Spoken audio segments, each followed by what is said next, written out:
Hi guys, শুভ বিকেল। আমি বিপাশা চলে আসলাম আবারও একটি নতুন ভিডিও নিয়ে। আজকে আমরা সবাই মিলে বেরিয়ে পড়েছি সেই বর্ধমান যাওয়ার উদ্দেশ্যে। বর্ধমানে 108টি শিব মন্দির আছে, তাই আমরা সবাই মিলে দর্শন করতে যাচ্ছি। বলো তো, আমার দিদির বাড়ি চাচাই দিদির বাড়ি বেড়াতে এসছে, তাই জামাইবাবু আমাকে যে বর্ধমান নবাবহাটে যে 108টি যে শিবলিঙ্গের মন্দির আছে সেগুলো আমাদের সবাইকে দর্শন করাতে নিয়ে যাবে। তাই আমরা বিকেলবেলা বেরিয়ে পড়েছি সবাই মিলে। আমরা দিদির বাড়ি থেকে বের হয়ে প্রথমে চাচাই স্টেশনে চলে আসি। চাচাই স্টেশন থেকে তারপর বর্ধমানের ট্রেন ধরি, বর্ধমান রেল স্টেশনে চলে এসে তারপরে অটো কিংবা বাসে করেও তোমরা আসতে পারো। তাই আমরা সবাই মিলে অটোতে করে চলে এসেছি। বর্ধমান নবাবহাটে যদি তোমরা কখনো ঘুরতে আসো, শিবলিঙ্গের মন্দির দর্শন করতে আসো, তখন তোমরা দেখতে পাবে যে প্রথমে মেন গেট দিয়ে ভিতরে ঢুকতেই সামনে দেখতে পাবে পার্কিং প্লেস বা গাড়ি রাখার জায়গা। পার্কিং এর পাশেই তোমরা দেখতে পাবে একটি হরগৌরীর মূর্তি, আর তার পাশেই দেখতে পাবে একটা নটরাজের মূর্তি। দেখবে তোমার বাঁ সাইডেই আছে আবার একটি টিকিট কাউন্টার, যা টিকিট কেটে তারপর মন্দিরে ঢুকতে হয়। আবার দেখবে টিকিট কাউন্টার বাঁ পাশে আছে আবার স্টল, সেখান থেকে তুমি বিভিন্ন ধরনের জিনিস কেনাকাটা করতে পারবে। সেখান থেকে তোমরা বিভিন্ন ধরনের মাটির তৈরি মূর্তিও পেয়ে যাবে, আবার ঠাকুরের বিভিন্ন ধরনের ফটোও পেয়ে যাবে তোমরা। আবার ডান পাশে যে টিকিট কাউন্টারটা যে রয়েছে, ওখানে আবার এক একজনের জন্য 2 টাকা করে টিকিট কাটতে হয়, তারপরে মন্দিরের ভিতরে প্রবেশ করতে হয়। টিকিট কাউন্টারের ডান পাশে দেখবে আবার জুতো রাখার জায়গা আছে, সেখানে আবার 1 টাকা দিয়ে এক একজনের জন্য 1 টাকা করে দিয়ে তারপরে জুতো রাখতে হয়। তাই আমরা সবাই মিলে জুতো রেখে, পাশেই আছে দেখো জলের ব্যবস্থা, মানে কল আছে এখানে, জলের কল। সবাই হাত মুখ ধুয়ে তারপরে মন্দিরে ঢুকতে হবে। বর্ধমান মন্দির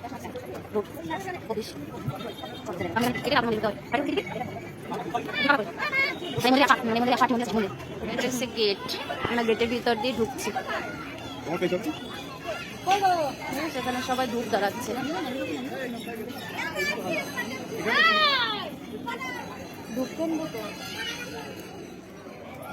এই দেখো, এখানে মন্দিরে যেই সুবিধাগুলো পাবেন, এখানে সবকিছু লেখা আছে। মন্দিরে হিন্দিতে লেখা আছে আর একটা বাংলায় লেখা আছে। এখান থেকেই শুরু হয়েছে শিবলিঙ্গ মন্দিরগুলো দর্শন করার জন্য।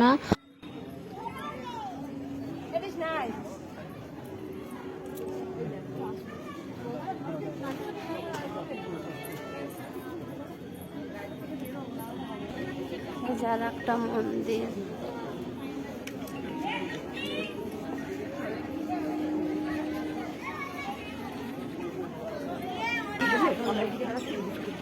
এই দেখো, এগুলো সব সাইডে সাইডে মন্দির, পুরো 108টা মন্দির। দেখো সব শিবলিঙ্গ।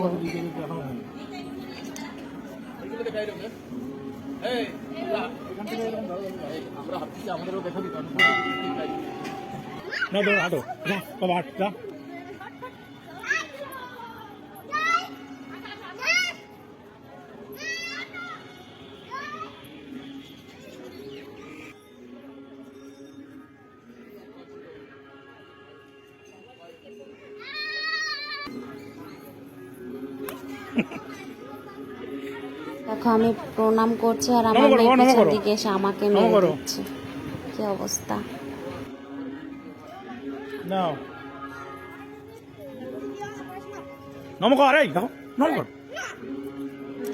চলো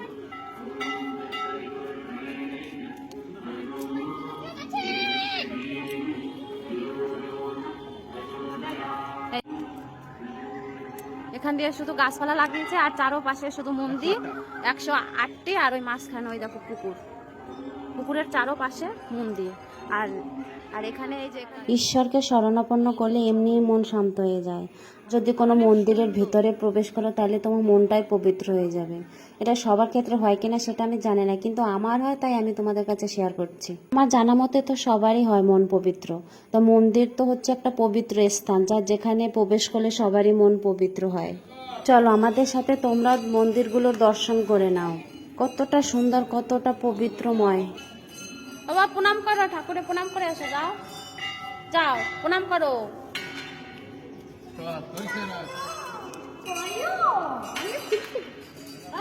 এই যে গেট দেখো পুকুরে যাওয়ার জন্য।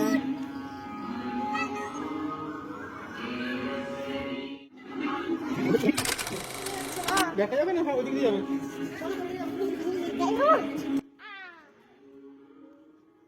তোমরা তো দেখলে ও রাজদাদার সাথে কেমন দুষ্টুমি করছে মন্দিরের ভিতরে ঢুকে। প্রতিটি শিবলিঙ্গ মন্দিরের উপরে দেখবে আলাদা আলাদা নাম। প্রত্যেকটা মন্দিরেই শিবের আলাদা আলাদা নাম লেখা আছে। আর বলতো এখানে প্রত্যেকটা শিবলিঙ্গ যে একই দিকে মানে একই দিকে প্রতিষ্ঠিত করেছে সেটা কিন্তু নয়। এটা বলতো এক একটা নাম অনুযায়ী এক একটা দিকে মানে শিবলিঙ্গটা প্রতিষ্ঠিত করেছে। এই মন্দিরটির ভিতরে যে শিবলিঙ্গটি আছে সেটা হচ্ছে আশুতোষ শিবলিঙ্গ। বলতো প্রত্যেকটা নাম অনুযায়ী আলাদা আলাদা ভাবে প্রতিষ্ঠিত হয়েছে শিবলিঙ্গ। এটা হচ্ছে দেখো জনার্দন শিবলিঙ্গ, আর এটা হচ্ছে সনাতন শিবলিঙ্গ। এই দেখো সনাতন শিবলিঙ্গ, এই দেখো কি এটা হচ্ছে দেখো সবার্ণব, সবার্ণব জয়।